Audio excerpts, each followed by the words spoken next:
Olá, pessoal, seja bem-vindo a mais um podcast para fazer direito. Hoje, na presença da minha grande amiga, doutora Ângela, iremos bater um papo que vai gerar uma série de polêmica, né? Um tema extremamente delicado, que é sobre a questão da guerra que está ocorrendo no Oriente Médio entre o Estado de Israel e o Hamas, né? O grupo terrorista Hamas. Quem estará presente aqui com a gente e nos ajudando, esclarecendo, disponibilizando seu tempo e seu notório conhecimento é o Dr. Mário Tito Barros Almeida. Ele é especialista em Direito Internacional, ele é mestre, doutor, pós-doutorado. Pessoal, para lhe ser sincero, se for para mim começar a ler aqui o currículo dele, eu acho que daqui 50 minutos a gente acaba e inicia o podcast. Então, eu vou resumir aqui para que a gente consiga adentrar o mais rápido possível no assunto que todo mundo está querendo saber.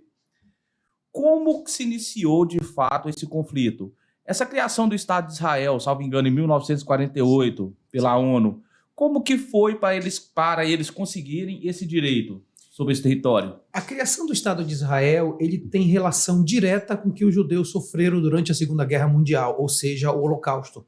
A comunidade internacional ficou muito sensível com o problema dos judeus, especialmente com a matança que aconteceu nos campos de concentração.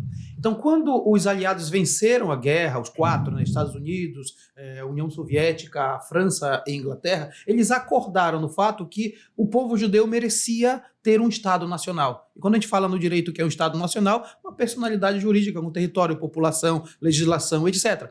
Então, merecia. Então, a concepção era fazer com que o povo judeu tivesse um território. Se tentaram várias possibilidades, não necessariamente lá na Palestina, se tentou várias, mas o próprio povo judeu, que já estava voltando para a Palestina, solicitou que fosse naquele lugar pelas raízes históricas.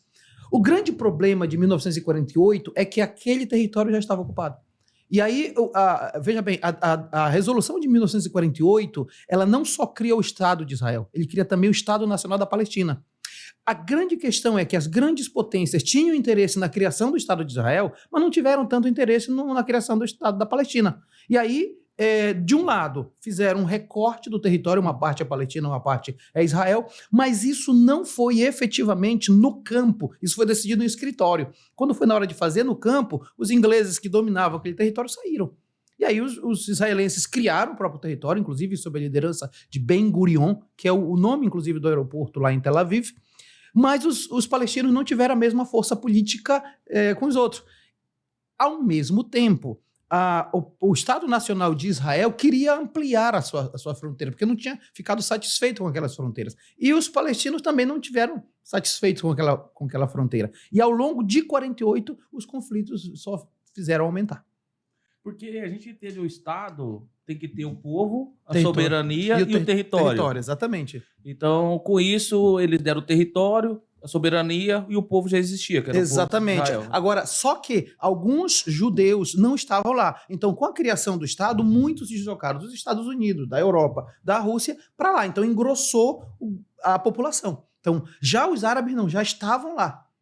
Porque imagina, aquele território... E aquele território já existia conflito antes? Sim, aquele território é muito antigo, muito antigo. Na verdade, quando o povo hebreu sai do Egito, na famosa passagem do Mar Vermelho, roda no deserto, Deus promete para eles uma terra prometida. Inclusive na Bíblia diz o seguinte, onde corre leite e mel. O problema é que essa terra, já na época, estava ocupada.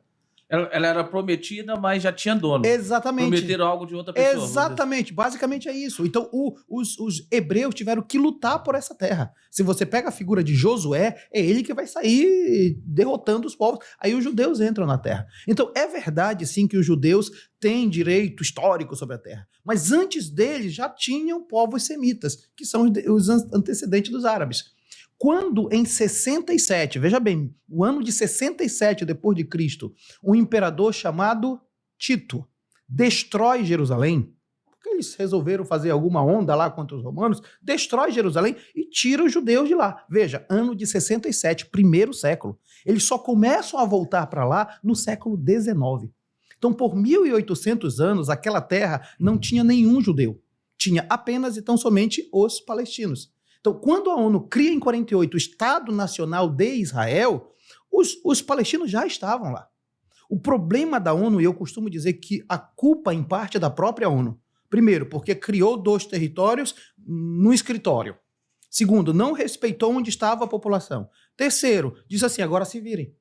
E aí vai acontecer conflito. A pior de todas acho que pior de todas as guerras é 67.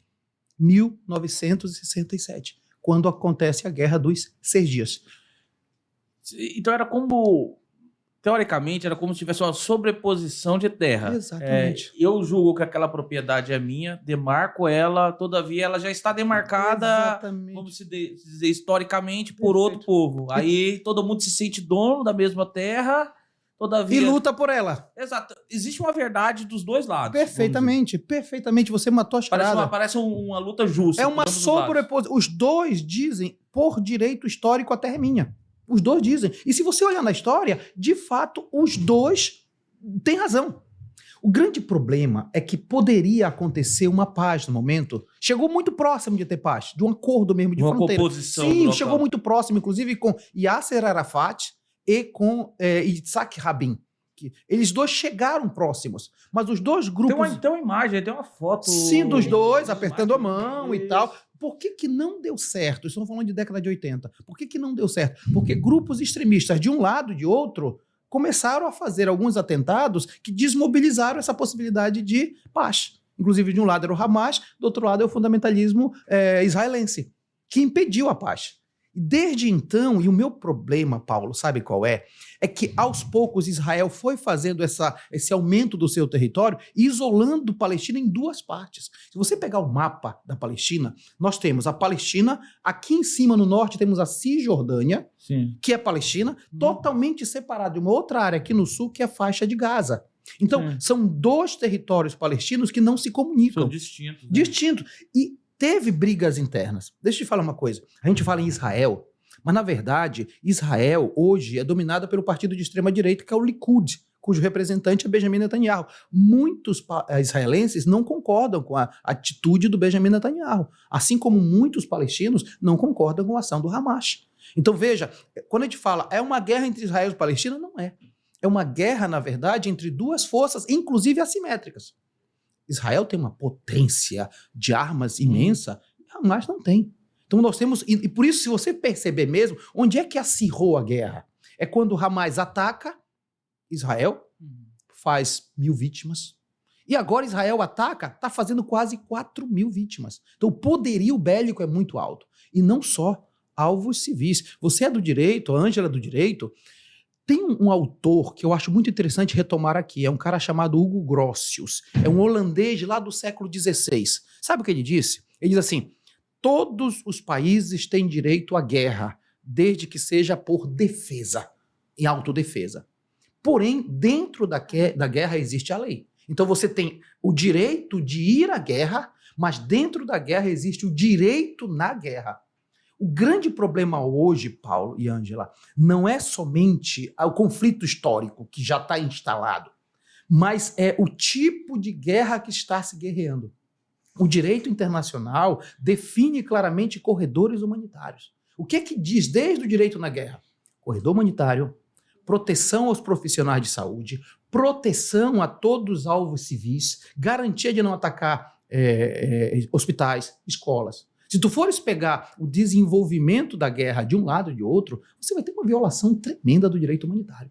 Então, mas é interessante porque a gente ouve falar que o primeiro a morrer numa guerra é a verdade. Exatamente, só a narrativa, né? Aí começa a criar narrativa. Então, se torna extremamente complexo, porque hoje, com a questão da mídia, a força da mídia, a facilidade, a democratização também da informação... Acesso, né?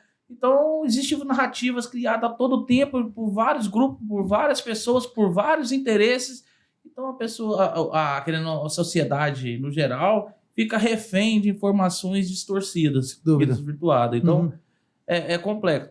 Agora, o que me chama muita atenção é como seria dada essa solução, né? Porque a partir do momento que a gente entende que a percepção é real sobre o direito à terra, gera-se, de fato, o conflito, porque Aí vai depender muito se a pessoa é extremista ou não. Então, se a pessoa for um pouco mais tá. extremista, ela fala assim, não, até a gente pode pegar uma percepção local.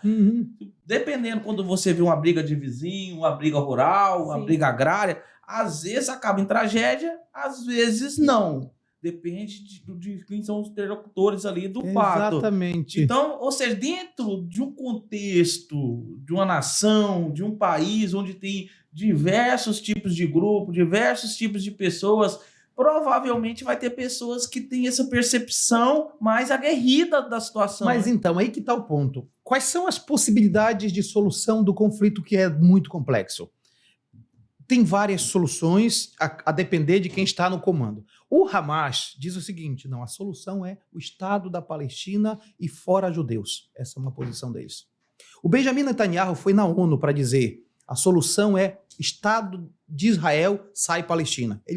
Então são duas posições totalmente extremadas. Aqui no meio tem duas outras soluções. A primeira é 2 estados que se criam a partir de sentar na mesa e dividir melhor o território, sentamos na mesa com todos os interlocutores e vamos fazer 2 estados, que foi a solução de 48, que só não foi implementada porque a própria ONU abandonou.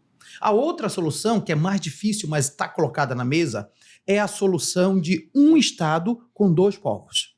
Ou seja, a possibilidade de você criar uma confederação, como basicamente são os Estados Unidos da América. Os Estados Unidos são confederação. O Brasil é República Federativa, os Estados Unidos é confederação. A ideia de você ter um Estado onde você possa ter representatividade no governo dos 2 povos, e aí você cria a possibilidade de de uma solução concertada. O problema é que essa é a mais difícil de todos. Eu acho que isso é o mais complexo. Claro que é, porque considerando todos os históricos, ninguém vai querer sentar na mesa com um inimigo ou uma pessoa que você não confia mais. E essa questão do... Porque são povos com culturas totalmente diferentes, né? O pessoal de Israel, quanto a questão do grupo do Hamas ou do Cisjordânia, são culturas diferentes. Vai ter árabe, vai ter judeu, vai ter... O que mais? Islâmico. Acho que uma coisa importante para colocar aqui nesse teu podcast, muito importante, que se chama Pra Fazer Direito, é a gente entender esses conceitos que você acabou de falar. Seja árabes, seja judeus, são todos semitas. Quem são os semitas? São aqueles povos que vivem naquela região do Oriente Médio. Então você pode pegar árabe e judeu, tem uma matriz única cultural. Porém, cada um deles, não podemos confundir religião com cultura e muito menos com o Estado Nacional. Veja, ser israelense não necessariamente significa ser judeu, porque judeu é religião. Você pode ser brasileiro, judeu de religião. Eu posso ser brasileiro, muçulmano de religião, que é o islamismo. Islamismo e muçulmano é a mesma coisa. Então, pode ser também que alguém seja judeu sem ser israelense. Então, na verdade, uma coisa é Israel, outra coisa é o judaísmo. Muitas vezes se confunde, mas nem sempre. Então, por exemplo, eu tenho amigos em Israel que são cristãos. Existem cidadãos israelenses que são árabes. Quando eu visitei Jerusalém, tem um bairro que é todo árabe, mesmo dentro de Israel, na parte de Israel de Jerusalém. Então então não pode confundir as duas coisas. Segundo, o que é que confunde aqui? Mas como tem essa mistura, vamos dizer assim, de interesses religiosos no territórios diferentes, isso teoricamente facilitaria a composição. Por ter uma visão, um entendimento igual. Eu acho que o que torna-se mais complexo é essa questão dessa visão religiosa divergente. Seria mais ou menos uma intolerância. Sabe o que eu acho? A religião em si, ela não é problema, de verdade. Eu sou professor de ciência da religião, sou teólogo. O que acontece? Toda religião, na sua essência, ela é sempre pacífica, toda religião. Eu dei uma disciplina na UEPA que se chama Hermenêutica dos Livros Sagrados. Então eu estudei o Alcorão, os Vedas, os livros do hinduísmo, o livro do brahmanismo e a Bíblia. Não encontrei em momento algum qualquer referência à guerra nesses livros sagrados. Porque a religião nasce para a paz. Por que religião leva à guerra? Quando ela é extremismo, quando ela é fundamentalismo. Então o problema é quando os grupos religiosos não conseguem conversar na mesma mesa. Então eu posso dizer que existem extremistas do lado muçulmano, que geraram muitas mortes, inclusive o 11 de setembro nos Estados Unidos. Ali o Al-Qaeda é extremista religioso. O Estado Islâmico, por exemplo. Por outro lado, existe também judaísmo extremista, como existe cristianismo extremista. As cruzadas não foram expressão disso aí. Então, assim, o problema é o extremismo, o fundamentalismo, a intolerância religiosa. A religião em si, eu vivi numa comunidade, eu morei fora do país. Eu vivi numa comunidade com várias pessoas de várias religiões de países diferentes. E nem por isso nós brigamos. Agora, quando você é fundamentalista, isso não precisa nem ser fora daqui, mesmo no Brasil. Quando você é muito exagerado na tua posição e não consegue conversar, e eu acho que a essência do direito, sabe o que é? É mediação de conflito. Essa é a essência do direito. Se você consegue fazer mediação de conflito, você vai encontrar um ponto que possa caminhar. Isso foi o que não aconteceu na disputa entre Israel e Palestina. Foram todas extremadas, infelizmente. Parece que, me corrija se estiver errado, claro, me parece que Israel, com o passar do tempo também, foi estendendo o seu território, né? Sem dúvida. E isso foi derivado de guerras ou Sim. acordos? É interessante o que tu está se perguntando, fundamental para entender. O ano de 1967 ele é extremamente importante, não só porque eu nasci nesse ano, mas é porque vai acontecer a Guerra dos 6 Dias. O que foi a Guerra dos 6 Dias? Israel, querendo aumentar o seu território, embaixo no norte, ataca uma parte do Egito, lá em cima ataca uma parte do Líbano, uma parte da Síria, colina de Golã e tal, e incorpora mesmo. Até que vem um tratado de paz com esses países, Israel recua desses países, mas não abre mão dos territórios conquistados internamente com os palestinos. Então aí diminui mais ainda a faixa de Gaza e diminui a Cisjordânia. Então, nesse momento, Israel vai fazendo do ponto de vista do conflito. Mas é o tipo do jogo, eu vou à frente... Depois recuo menos. Recuo menos, exatamente. Então eu já ganhei.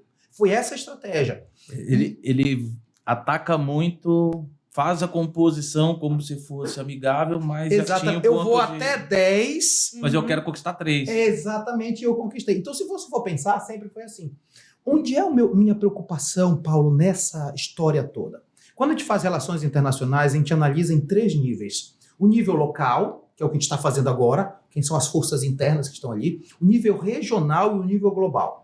Nesse nível local, a gente tem os atores ali. Nós temos o Hamas, nós temos a faixa de Gaza, nós temos Benjamin Netanyahu, nós temos o Hezbollah, que nós nem falamos, que é o grupo terrorista aqui, baseado no Líbano, que defende a Cisjordânia. Então, nós temos esse nível.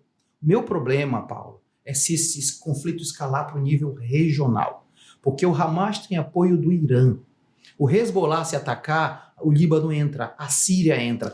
Mas por que os estados apoiam esses extremistas? Porque não é que o Estado apoia. Esses extremistas estão no território, mas eles não são reconhecidos legalmente, mas eles estão lá. Eles têm, vamos dizer assim, a posse de um determinado território, espaço. Exatamente, dentro do Líbano. Então, por que se atacaria o Líbano? Porque, efetivamente, o Líbano seria acusado de não ter feito tudo para evitar a ação do grupo terrorista. Só que o problema, sabe qual é? Que se a Síria entra, se o Líbano entra, a Rússia entra. Se o Irã entra, Estados Unidos entra, a União Europeia entra.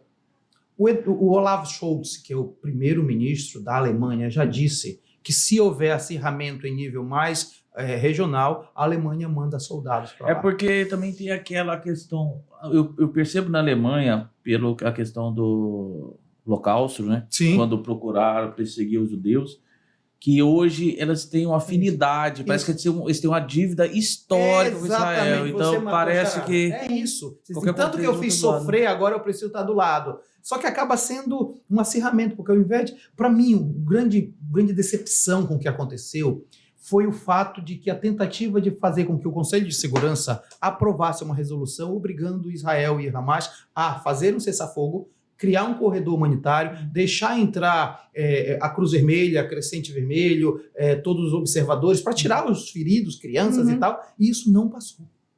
À luz do direito internacional, isso deveria ser passado. Mas por quê? O que impediu esse dito corredor não funcionar? Tua pergunta é muito boa. Foi o veto na ONU? Foi o veto da ONU pelos Estados Unidos. Quando a ONU foi criada, Ângela, foi criada com um sistema de pesos e contrapesos. Ou seja, você cria a Assembleia Geral, que tem poder decisório diminuído, mas cria o Conselho de Segurança, que tem poder decisório mais forte. Só que eles criaram com uma estratégia. Quem manda no Conselho de Segurança? Aqueles que têm poder permanente, o assento permanente, que é os 5 vencedores, 4 vencedores, mas a China. União Soviética, Estados Unidos, Inglaterra, França e a China. E outros 10 que são rotativos, que de 2 em 2 anos vão mudando, são membros provisórios. O Brasil, o tempo todo está lá, porque ele representa um pouco as Américas. A presidência do Conselho roda de mês em mês. Coube que neste mês de outubro o Brasil é o presidente do Conselho de Segurança. E o Brasil propôs uma resolução.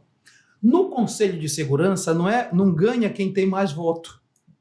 Ganha quem não tem o veto dos grandes. Estava tudo certinho. 12 votos a favor, 2 abstenções que não contam, e faltava um voto que era dos Estados Unidos. Os Estados Unidos falou veto. Se vetou, meu amigo, parou tudo. Qual é a saída, Paulo? A saída ainda tem uma brecha jurídica dentro do Tratado da Carta de São Francisco, é dizer, quando muitos países não concordam com o posicionamento do Conselho de Segurança, joga-se a questão para a Assembleia Geral. Exatamente de hoje está se fazendo. 50 países da Assembleia Geral dizem, não, eu quero que a Assembleia Geral se posicione sobre o corredor humanitário. Após o veto, eu acompanhei... Vamos lá, rapidinho. Após o veto, eu acompanhei que alguns outros países que não se posicionaram durante a votação começaram a se posicionar para fazer ajustes, né, nessa resolução. Essa resolução, com esses ajustes, entre aspas, estão sendo hoje levados em consideração... No Conselho de Segurança? Não. O Conselho de Segurança não vai... Os Estados Unidos não vai mudar a posição dele, mesmo que tu mude todas as palavras. Ele não vai mudar. Qual que seria a ideia? Por que desse não aceite dos Estados Unidos na proposta do Brasil? É uma questão geopolítica, tá? Uma questão geopolítica. Para os Estados Unidos é importante o apoio a Israel. Aí nós vamos para o nível regional, tá? Uhum. Porque tem até um analista internacional que diz que Israel é um grande porta-aviões para os Estados Unidos. Uhum. É uma espécie de base de segurança para eles. No meio de um contexto muito adverso aos Estados Unidos, principalmente com o Irã, Afeganistão, Iraque e tal, é bom que ele tenha Israel como parceiro. Então ele vai sempre apoiar Israel. Se ele permite, veja bem, por que não abrir um corredor humanitário? Porque o receio, não só a fuga, mas a entrada de armas e essas coisas todas travestida de ajuda humanitária. Só que eu acho meio estapafúrdio, de verdade, sabe? Porque tem muita gente morrendo e morrendo valendo. Gente que precisa da ajuda, independente de quem está morrendo, precisaria da ajuda, comida, água. Mas a questão não precisava nem da entrada, era só liberar a saída, não? Então, justamente. E depois liberar a saída, mas deixar os caminhões que estão lá, fazer uma grande verificação e deixar entrar, são víveres. Veja bem, o pessoal está dizendo, por que a galera não foi embora da faixa de Gaza? É um quadradinho. Paulo, é do tamanho do plano piloto em Brasília, Gaza. E tem 2 milhões de pessoas lá dentro. Por que a galera não foge? Porque de um lado é o mar Mediterrâneo, que é controlado por Israel. Por cima é Israel. Pelo lado é Israel, por baixo é Egito. Por que a galera não foge para o Egito? Porque não tem passaporte. E o Egito tem um acordo com Israel que não vai permitir nenhum palestino sair se não houver autorização. A cidade de Rafa, que é bem na fronteira, ela está fechada. Do lado egípcio tem uma fila imensa de caminhões com víveres, com comida, com água e tal, que não pode entrar. Ao mesmo tempo, tem brasileiros, alemães, americanos que não podem sair de Gaza para voltar para os seus países, que está fechado lá. Gaza, pelo que eu entendi, pelo que a gente percebe, não é um estado, né? É um território bem prejudicado, Sim, né? É o mais de todos. Pouco desenvolvido. Por que tem essa concentração tão grande de pessoas nele? Justamente porque Israel foi diminuindo o território deles, eles foi avançando, era maior, era bem maior. Era o triplo do atual território, era o triplo. Só que essas expansões foi diminuindo e a galera foi se concentrando. É assim, é como se você vai empurrando. Hoje, a estratégia de Israel nessa guerra é dizer assim, saiam do norte de Gaza, ou seja, fujam para o sul. Eles estão bombardeando para depois avançar por terra. Ou seja, você vai diminuir pela metade o território onde tem 2 milhões de pessoas. Vai morrer mais gente? Vai. E trata-se claramente de um problema muito sério, porque a média de idade do pessoal de Gaza é 17 anos. Dos 4 mil palestinos que já morreram, quase 1.600 são crianças. Então, se tu fores pegar isso, sob qualquer aspecto do direito internacional, isso é crime humanitário. Sob qualquer aspecto. Mesmo que, vamos imaginar que essa bomba que caiu no hospital Batista tenha sido da Jihad Islâmica, que é a versão de Israel, todos os outros hospitais que foram bombardeados foram por Israel. Então, tecnicamente, não dá, é indefensável a posição. Mas o que tinha em mente as pessoas, esses terroristas que atacaram Israel?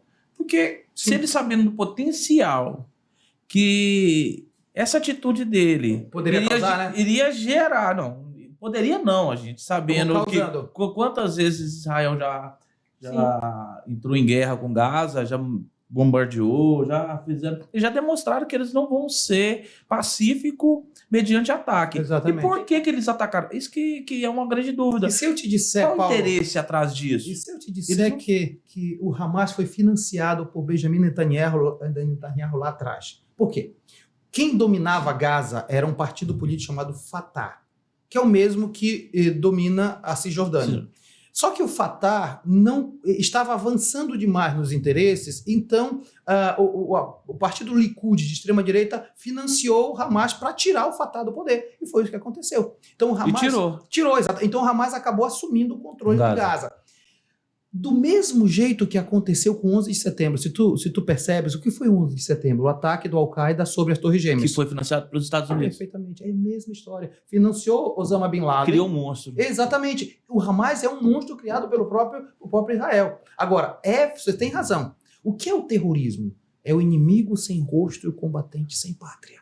O inimigo não tem rosto. Então, o que eles fazem? Eles jogaram essa bomba para Israel, literalmente, imaginando que Israel não iria reagir dessa maneira. Então agora não tem mais jeito. A violência está feita. Mas foi um erro de cálculo, perfeitamente. Será que foi? Ou será que teria um interesse obscuro atrás disso? Porque eu me recuso a acreditar que qualquer pessoa mediana iria calcular, peraí, eu vou entrar lá, matar 1.000 pessoas em Israel, e Israel vai chegar e vai tentar fazer o quê? Vai propor algum acordo para prender esses terroristas? Mas é difícil você querer aceitar você entendeu? Tipo assim, não entendi. A causa ali, o efeito que vai gerar oposto vai ser muito alto. Mas vamos dizer assim, a gente consegue calcular causa e efeito. Eu vou atacar, mas qual vai ser o efeito? Isso já era imaginável que Israel iria agir dessa maneira. Eles deveriam saber dessa reação. Exatamente. A grande questão é que o que eu estou percebendo hoje na estratégia de guerra de Israel? Quanto mais você afastar o povo do norte, mais você vai avançar a sua fronteira. Então, mas eu não poderia ser uma estratégia... Olha, pessoal, não estou falando... Teoria... Estamos conversando. Teoria de guerra.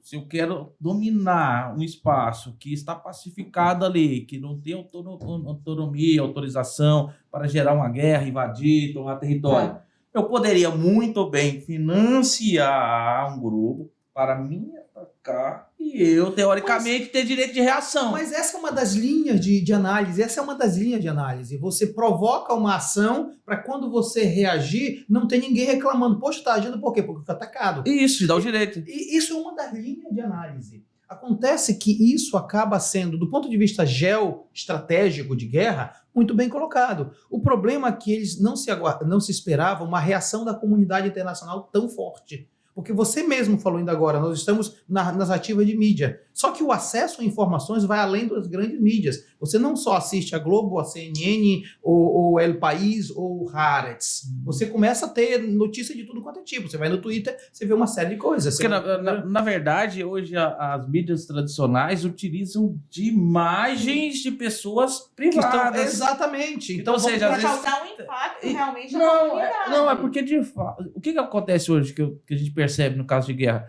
Hoje um cidadão comum ou um combatente está filmando. E esse vídeo cai na internet. Às vezes você tem acesso antes das grandes mídias. As grandes mídias utilizam as informações. Se as grandes mídias estivessem sozinhas na história, a narrativa construída ia justificar tranquilamente. O problema é que essa narrativa não se sustenta com meio de tantas outras informações. Então nós temos uma guerra de narrativas que a gente não sabe o que é fake, o que é real, o que é efetivamente o que está acontecendo, o que foi manipulado do ponto de vista das imagens, dos áudios, dos vídeos, tudo. E é extremamente interessante essa questão da manipulação, né? Porque às vezes você não precisa manipular o fato. Você só manipula a narrativa. Até porque a perspectiva depende muito da pessoa que coloca. Se a gente chegar aqui, eu acho isso muito interessante. Nós três, eu, doutora Ângela, a gente pegar e assistir um vídeo aqui agora, um filme, ou um ato de guerra que está acontecendo. Você tem uma percepção, a doutora Ângela tem uma percepção e eu teria outra percepção. Então, será 3 percepções distintas. A partir do ponto de vista de cada um. Exato. E isso, repassado para outras pessoas, se multiplica a minha visão. São vários e não a pontos de realidade. vista, exatamente. Exato. Então, seria interessante. Nós temos, e isso é o problema, por isso que quando você começa dizendo que numa guerra ou qualquer outra de ação, a primeira vítima é a verdade, é porque se transforma fatos em boatos, ou boatos em versões. Então, nós temos que ter muito cuidado com um monte de informação. Eu costumo dizer nas minhas aulas de filosofia, nós vivemos na sociedade da informação, que não necessariamente é a sociedade do conhecimento. Você tem uma enxurrada de informações. Só que você não tem trato dessas informações. Você não tem controle dessas informações. E, às vezes, o conhecimento é o primeiro que morre nessa questão. Eu acho muito interessante, você falando de filosofia, né? Que é uma das suas áreas, né? É a questão da guerra, né? Como se banaliza a questão da morte. Se torna uma coisa natural. Uma coisa que, normalmente, no cotidiano, diário, a pessoa matou, a pessoa vai presa, às vezes... Existe aquela comoção social. Aí parece que só colocou o nome guerra. Justifica-se toda coisa. Olha, você é da área penal também, né? Sim, a gente atua. Pois é, veja bem. Você está acostumado a ter crime, violência, etc. e tal. Só que isso são fatos que você tem começo, meio e fim. Na guerra, o que acontece? A gente não tem ideia do que é. Porque as pessoas dizem tem cheiro de morte. Corpos em decomposição, corpos quebrados. Então a gente não tem ideia do que é a guerra. Mas você tem razão. Às vezes a palavra guerra justifica toda e qualquer violência. E quando, na verdade, não é assim. Mesmo, como diz o Antônio Guterres, que é secretário-geral da ONU, diz assim, mesmo na guerra existe o direito. Mesmo na guerra existe o direito. E se é verdade que no direito, onde houver sociedade, existirá o direito, se o direito está sendo violado, nós não temos uma sociedade. Nós temos um amontoado de pessoas. Então, ou a gente garante o direito em todas as suas circunstâncias, ou a gente não tem mais uma sociedade. Voltamos ao sistema robesiano do estado de guerra total. E aquela percepção de guerra que são direcionadas, né? Às vezes, pequenas pessoas, pequenos grupos, acastelados, tomam decisões onde um grupo em massa vai se matar. Às vezes... criando-se o ódio em pessoas desconhecidas, que às vezes teria afinidade se fosse conhecesse em contexto diferente.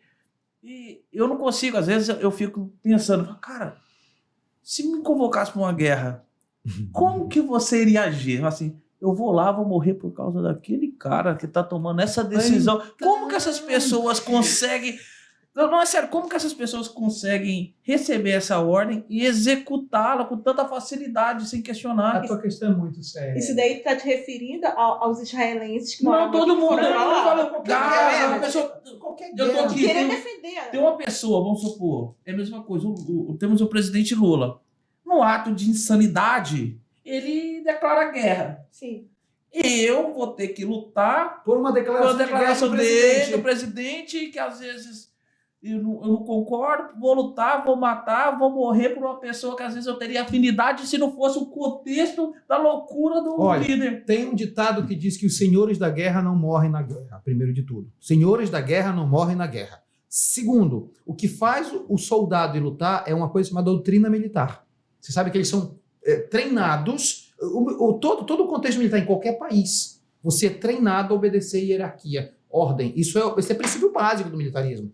E veja bem, então, na verdade, veja, Paulo, não é pelo Putin, não é pelo Zelensky, não é pela Giorgia Meloni, não é pelo Lula, não é pelo Petros, é pela pátria. Então, veja bem, a ideia de você defender a tua pátria, se tu fores pegar o nosso hino nacional diz o quê? Ouvir do Ipiranga as margens plácidas de um povo heróico, brado, rentubante, aí começa toda a ideia da pátria. O que é que diz o hino da independência? Ou ficar a pátria livre ou morrer pelo Brasil. Veja, é uma doutrina que faz defender a pátria. Isso é uma coisa. Porém, eu preciso levantar uma questão aqui com você. O fato de que você tem guerra, eu vou falar do ponto de vista da economia agora. Toda oferta precisa de uma demanda. Sim. Se eu tenho a oferta dessa garrafinha aqui, eu quero que alguém compre. Então tem que ter a sua demanda. A oferta de armas precisa de uma demanda. Qual é a demanda? A guerra. Então, assim, do ponto de vista econômico, a guerra é a grande oportunidade de você poder dar vazão à tua oferta de armas. Se tu fores pensar direitinho, a ideia do Tony Stark lá nos Vingadores não é uma ilusão, é uma metáfora do que acontece. O que foi os Vingadores número 1, o Homem de Ferro 1? O Tony Stark é dono das empresas Stark, que era especializada em armas. Ele vai apresentar os seus produtos em um deserto, logo no início do filme. Ele apresenta as principais armas e é feito refém. E ele descobre depois que as próprias armas dos que queriam matá-lo eram da indústria dele. Então, na verdade, ele vive em função do lucro da morte das pessoas. Então, a indústria armamentista tem muito que ver com a guerra que acontece. O Tony Stark seria quem? O Homem de Ferro. Então seria quem? Seria de composição? Seria os Estados Unidos? Não, todas as indústrias bélicas. Que estão concentradas nos Estados Unidos, a grande maioria. Com certeza. E Israel, inclusive, tá? Tem uma indústria bélica fortíssima em Israel. Então, assim, veja bem, na Rússia também tem. O grande problema da Rússia, sabe qual é? É que, na verdade, a parte da produção de armas está no mercado paralelo. Então, aí você tem todo o tráfico internacional de armas. Mas, então, existe uma indústria bélica de armas que precisa de utilização dessas armas, precisa ser vendida. Precisa de guerra. Exatamente, precisa da guerra. Então, é muito duro a gente estar falando isso. Porque a gente fala em guerra de novo, né? Precisa da guerra. Mas quando a gente pensa o que é guerra, é morte de pessoas. Inocentes, a maioria das vezes. Que não sabem nem o que está acontecendo. Seja soldados, sejam civis. Cara, é muito duro isso. A gente é muito interessante. Porque leva a gente a uma reflexão, né? Fala assim, cara, eu vou morrer porque o cara quer vender arma, porque eu tenho um líder maluco. É isso. E em nome da pátria eu vou matar o outro que também não sabe porque está morrendo. Então, é interessante. É uma loucura. Paulo, é interessante que tem um relato muito legal da Primeira Guerra Mundial, que as tropas pararam no dia de Natal. Tem um relato muito interessante. 2 tropas que estavam barricadas uma na frente da outra. No dia de Natal, eles depuseram as armas, se confraternizaram e no dia seguinte voltaram a lutar. Se matar. Exatamente. Quer dizer, chega a ser altamente absurdo, porque eu te conheço, confraternizo no dia de Natal e no dia seguinte eu vou te matar. E é interessante essa questão, porque o Estado pode utilizar de força para se defender. Exato. Agora, a pessoa não pode utilizar da força para defender sua própria propriedade. E se ele faz isso, ele é um criminoso. Então, ou seja, são colocações, são contraditórias. Mas porque lá em 1648, no Tratado de Paz de Westfália, que cria o Estado Nacional, o sistema de Estado, se define que o Estado é que tem o monopólio do uso da força. Está lá no Tratado de Paz de Westfália. Ou seja, daqui por diante, quem detém o monopólio do uso da força dentro das fronteiras do Estado é o Estado. Então ele precisa ter esse monopólio para evitar exatamente que cada um use a força da forma que quiser. Numa aula que eu estava dando outro dia lá em relação... Mas filosoficamente falando é meio estranho, né? É claro que é. É porque o exemplo vem de cima. Então, o Estado, é aquela coisa, meu pai pode usar a força contra todo mundo. Eu não posso usar a força contra ninguém, é meio estranho. Mas olha, se tu fores pensar, eu estava dando aula de direito outro dia, pensa comigo.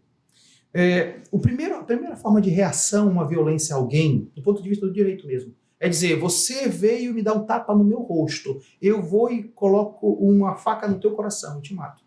Tu vai dizer, poxa, mas... Desproporcional. E aí, desproporcional. Essa é a primeira situação do Estado hobbesiano. Eu uso a reação como vingança e pessoal e desproporcional. Aí vai aparecer no Código de Hammurabi a ideia da lei do talião. O que é a lei do talião? Olho por olho, dente por dente. Se você me bate no lado direito, eu tenho direito, no máximo, eu mesmo, de dar também a mesma coisa. Se você me fura o olho, eu furo o teu olho. A lei do talião, por mais que seja bastante criticada, mas já é uma certa limitação para aquele Estado anterior. O Estado de Direito vai fazer o quê? O que é que o Bober vai dizer? Ele vai dizer, não, peraí, o uso da força, a vingança, ela tem que estar fora do direito. Quem tem que garantir a penalização de quem ofendeu é o Estado. E o Estado vai dizer que tipo, que forma da sanção. Então o Estado faz isso. A quarta forma é você dizer assim, bora pacificar o negócio? Em vez de só o Estado punir, bora fazer com que todo mundo siga essa legislação? É a ideia do pacifismo. Se não tiver a lei do direito, voltamos à lei do talião. É cada um usando a força para os seus interesses. Então, mas quando eu falo filosoficamente é porque cria toda essa estrutura, toda essa evolução, chega a esse contexto social evoluído para depois retornar essas pessoas ao estado de guerra Mas provocado pelo próprio Estado. É isso. É o fracasso. Não é o fracasso da humanidade. A guerra é fracasso da humanidade. A guerra é o fracasso da humanidade. Você recorrer à guerra para resolver um problema é o fracasso. Você não consegue mais sentar com o diferente. Eu posso pensar diferente de ti. Eu sou capaz de sentar numa mesa, tomar uma cerveja contigo, bater um papo e a gente sair com nossas diferenças, mas encontrando um ponto em comum. Eu fui por muito tempo, isso dá um outro podcast, tá? Eu fui por muito tempo, 8 anos, mediador de conflito agrário. É bom, hein? Fui mediador de conflito agrário. Eu estive sentado na mesa com produtor rural e com trabalhador rural. E eu tive que fazer o quê? Me tornar equidistante para entender o que o produtor queria, para entender o que o trabalhador queria, dizer isso aqui você pode, isso aqui você não pode, isso aqui vamos analisar, isso é possível, isso não é possível. A minha experiência de 8 anos em mediação de conflito me ensinou, sabe o quê? Que sempre tem possibilidade de uma solução. O interessante dessa mediação de conflito agrário é porque eu pego essa percepção e levo para a questão da guerra. Quando a gente vai lidar com a situação de algum conflito agrário, normalmente tem alguma comunidade, algum povoado. Aí tu chega, às vezes você consegue a maioria, mas às vezes você tem um pequeno grupo ali que não aceita. É recalcitrante. Isso. Aí a situação, você nunca consegue fazer uma composição. Então eu levo aumentando, ampliando. Não é tão fácil fazer. Se não dá para fazer, imagina no pequeno. Imagine fazer mediação de conflito em países. Então você diz assim, como sair desse imbróglio que é o conflito entre Israel e Palestina? Cara, vai ter que ter mediação de conflito de maneira muito forte para tirar aqueles que são extremistas e tentar fazer o que é comum aqui. Eu acredito, mas é muito difícil. Tu acredita que deveria ter um direito internacional mais forte? Eu acredito que a ONU, apesar de ser uma instituição forte, ela não teria a capacidade, de fato, de solucionar conflitos, litígios. Ela não tem respeitabilidade. E ela não foi nem criada para isso. Então, não, mas eu acho que deveria hoje, até pela questão da globalização e dos impactos, né, que se gera tão rápido a toda a população, que um órgão que, de fato, conseguiria ir lá e solucionar o conflito. Sim. Porque, às vezes, amigavelmente, não vai ter. Vai ter que ter alguma pessoa com a mão de ferro ali para solucionar. Falar, olha, pessoal, infelizmente você não vai gostar de tudo que está saindo aqui, você também não vai gostar, mas a solução é essa. Pronto, acabou. Existe um dilema que nós chamamos em relações internacionais. Para o Estado nacional, o Hobbes diz que existe o Leviatã. O Estado precisa ser o Leviatã. Ou seja, você escolhe, você não quer o Estado, mas ele é o mal necessário para poder garantir princípios constitucionais, da onde derivam todas as legislações. Está ali. Você não pode mexer, está aqui, organiza. O problema é que no âmbito internacional o sistema é anárquico, ou seja, cada um, não existe um super Leviatã, não existe uma super Constituição, não existe uma super... A pessoa aceita o tratado hoje, amanhã... Exatamente, denuncia o tratado, etc. Seria mais ou menos como ela tivesse sido criada, congelou no tempo e não conseguiu evoluir. Eu sou a favor de uma reforma da ONU, do Conselho de Segurança, de poder reatar determinados acordos com um pouco mais de força para penalização de quem não cumprir. Eu concordo, sabe? Eu acho que isso sim é uma saída. Porém, isso passa pela refazer o Conselho de Segurança. O Conselho de Segurança tem 5 membros, como eu falei ainda agora, permanentes, mas espelham uma jogo de força lá de trás. Hoje não é mais assim. A grande preocupação que deve gerar em cima disso para os países pequenos é que quem serão as pessoas que tomarão essas decisões. Então, pois é. E hoje, nesse caso, já são 5 países aí que tomam decisão. Será que seriam eles que iriam tomar? A ideia da reforma é pegar quais são os outros países que também têm influência, tipo a Índia, por exemplo. A Índia hoje é o país dos mais influentes na Ásia. A Índia tem 1 bilhão e 400 milhões e é a 5ª economia do mundo. Se pegar a Índia, não pode ficar de fora dessa questão. E não está sendo representada. Exatamente. Porque não estava na guerra. Então, o Brasil vai ser 9ª economia mundial e tem condições de estar lá. Vamos pegar a própria Alemanha, o Japão não está. Então, se tu fores pegar bem, esses países são influentes, mas não têm poder nenhum. Então, mas é porque isso derivou, como você mencionou, derivou da guerra, da Segunda Guerra Mundial. Então precisa ter uma reforma urgentemente. Então, e uma coisa que é para pacificar, não pode partir de uma solução de uma guerra. Então, você perdeu na guerra, você não tem direito. Exatamente. Não poderia partir dessa narrativa, mas se tiver essa reestruturação, essa briga, entre aspas, para se desengessar, porque hoje a ONU vai se gerar um conflito interno também. Mas é necessário, sabe? É necessário. Eu acho que a gente não pode pensar mais na ONU com essa formatação. Porém, quem somos nós para dizer a ONU tem que mudar? É uma questão de lá em cima mesmo. Percepção. Mas a ONU, aqui eu digo com todas as letras, uma parte da culpa da situação tão mal resolvida em Palestina e Israel é da própria ONU. Eu vou repetir o que eu falei no início. A ONU fez a divisão entre 2 estados. A Inglaterra, no dia seguinte de 1948, simplesmente foi embora da Palestina. Tem imagens dos soldados indo embora. E agora se virem. Então, se a ONU tivesse realmente a seriedade, ela ia lá, ela ia fazer o procedimento. Mas ela largou de mão, totalmente. Mas isso é muito comum, né? Infelizmente. É muito comum. Infelizmente. Vai, não resolve e deixa a coisa acontecer. E como os países árabes tomaram consciência que precisam ser contra Israel, meu amigo, se o Irã entrar, eu fico com medo. Mário, logo no início tu falaste que fez uma correlação da guerra hoje, que está acontecendo na faixa de Gaza, com a guerra dos 6 dias, né? Porque logo no início do conflito foi muito colocado essa questão, que seria um resgate dessa guerra dos 6 dias por alguns porque na verdade o que acontece? Israel ele quis ampliar de novo a sua fronteira. Hoje o que a gente pode entender é que Israel quis ampliar. Mas olha, Ângela, a gente precisa entender que um país ele age em função das forças políticas que estão no governo. Dependendo do grupo que está no governo, ele vai agir de um lado ou de outro.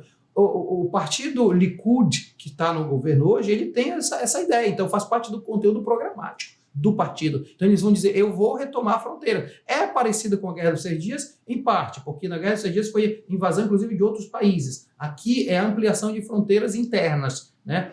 E o mais interessante é que nós nem tocamos no assunto de Jerusalém. Nós nem tocamos no assunto de Jerusalém. Porque nessa divisão da ONU, Jerusalém foi dividida no meio.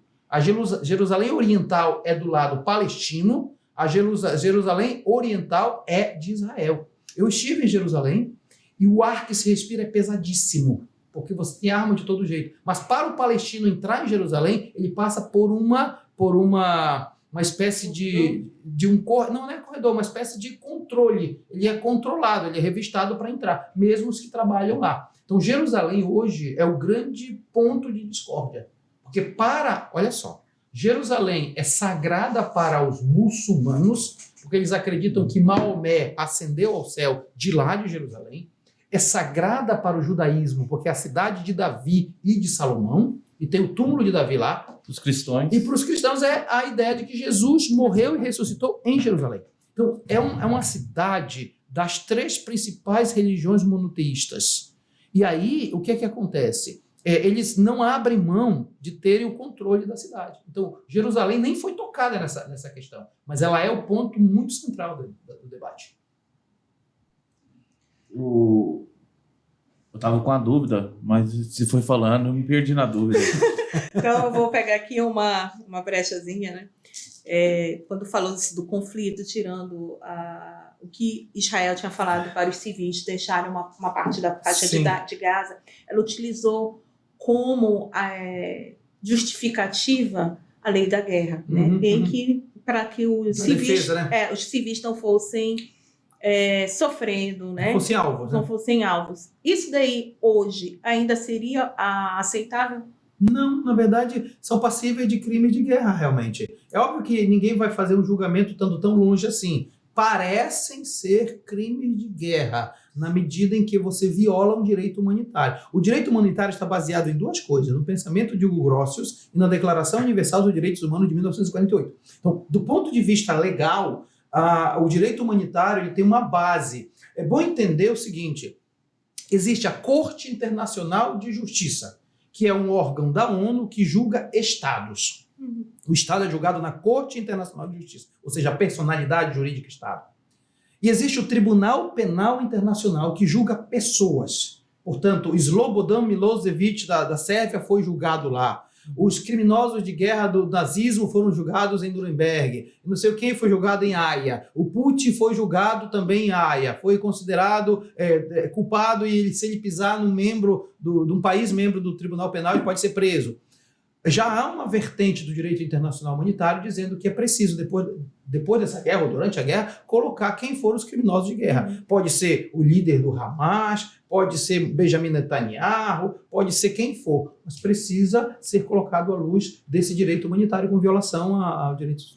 No Brasil, estão te cortando, no Brasil, a gente percebe que existe o extremismo também. Sim. A gente vê que é uma percepção minha, que parte das pessoas que é de direita, se julgam de direita, eles defendem Israel. E parece que o pessoal que é de esquerda defende Palestina, Hamas e tal. Palestina, Hamas e etc. Tu tem essa percepção e por que disso? Primeiro de tudo, eu acho muito estranho que o pessoal de extrema-direita... Bom, primeiro, o pessoal de extrema-direita defender Israel, que é extrema-direita, Benjamin Netanyahu, totalmente justificado. De verdade. Há uma afinidade de posicionamentos políticos, porque a extrema-direita de Israel é muito próxima da extrema-direita brasileira. Tá? Na verdade, que por muito tempo o Bolsonaro foi, inclusive, visitar Benjamin Netanyahu e prometeu que a embaixada brasileira ia sair de Tel Aviv e iria para Jerusalém, numa clara manifestação de apoio ao Likud e ao Benjamin Netanyahu. Então, a extrema-direita apoiar, tá claro. O que eu talvez não entenda muito são partidos políticos evangélicos que apoiam Israel em flagrante contradição com aquilo que eles acreditam. Porque, tecnicamente, algumas coisas, do ponto de vista da legislação mais de costumes, por exemplo, os evangélicos defendem uma condenação de toda atitude da comunidade LGBTQIA+. Israel o permite. O aborto. Aborto. Então, fica meio complicado entender esse apoio. Do outro lado, na questão mais da esquerda, uma esquerda mais radical apoia o Hamas por uma questão de luta violenta, se necessário for, para defender os seus direitos. São dois extremismos. Seja a extrema-direita quanto a extrema-esquerda apoiar o Hamas também tem lógica, porque os partidos de extrema-esquerda apoiam a luta armada. Agora, aqui no meio, eu vejo um espectro muito interessante de muitos partidos que defendem mais do que qualquer outra coisa o não extremismo. Mas como que... Uma pergunta que é interessante. Se a esquerda defende a luta armada... Não é a extrema esquerda. A extrema esquerda defende a luta armada. E, teoricamente, também, eles defendem o desarmamento. É meio estranho, não? Mas a extrema esquerda não defende o desarmamento. A extrema esquerda defende a luta armada. Eles defendem a ideia de não criar estímulo ao armamento. É diferente. Não é o desarmamento, é o estímulo ao não armamento. É diferente. Então, assim, eu vejo que partidos de esquerda, de centro-esquerda, de centro-direita e de direita convergem para o mesmo ponto. Essa guerra não deveria estar acontecendo. Pode pesquisar os partidos desse espectro político, eles não estão nem do lado dos dois, estão colocando muito claro que, na verdade, a guerra não deveria existir. Agora, se você parte para a extrema-direita, se você parte para a extrema-esquerda, você vai perceber discursos muito fortes nisso. Há uma confusão muito grande nesse espectro político, assim. Partindo, aproveitando o teu horário aqui que não extrapolou e o seu notório conhecimento aí, tanto na área filosófica, teológica, de direito, tantas especializações aqui que eu até me perco. O que você entende hoje daquela questão daqueles atos de 8 de janeiro? Já que a gente está falando de questão de terrorismo, de guerra, aquilo de fato é um terrorismo, não é um terrorismo? O que você visualiza dessa situação? Para mim, aquilo é uma violência contra o Estado democrático de direito. Eu acho que a gente tem que partir do princípio que democracia permite a liberdade de expressão, mas não permite a violação do Estado democrático de direito.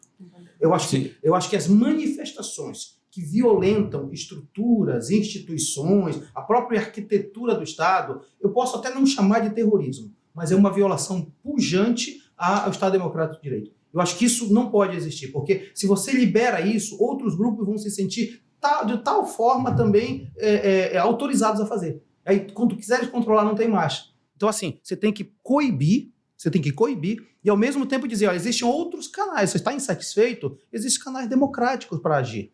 Canais democráticos, inclusive, de grupos de pressão, de eleições de deputados e senadores e vereadores. Mas toda e qualquer violação ao Estado Democrático de Direito fere o próprio Estado na sua essência. Seja ele nas estruturas, Supremo Tribunal, Câmara dos Deputados, Palácio do Planalto, seja nas próprias violações dos artigos da Constituição.